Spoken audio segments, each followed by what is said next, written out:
ទេវតាប្រទានឲ្យបានទួតថ្លៃរាល់ពេលយប់ថ្ងៃស្រមៃកត្រា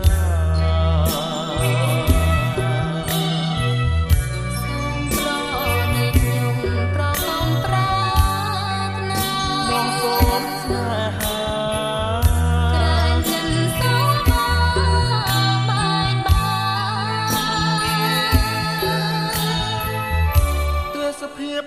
ត្រកាលកណ្ដាលសួគ៌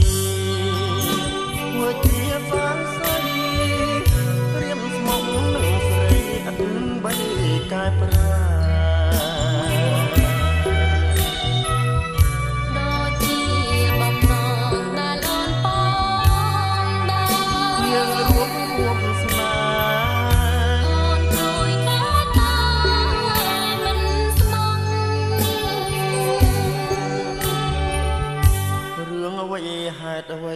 ឲ្យស្រីសង្ខាគុំររាប្រាប់ថាពួងចិត្តបរិសុទ្ធឥតខ្ចប់ព្រោះអូនមិនល្អគ្រួសារក្រ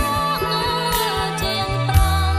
គិតអ្វីថាដាក់ទៀតខួងស្រីច្រើនរងក្រងព្រោះថានឹងស្នេហាមួងមុតបរិសុទ្ធនៃបងមិនបង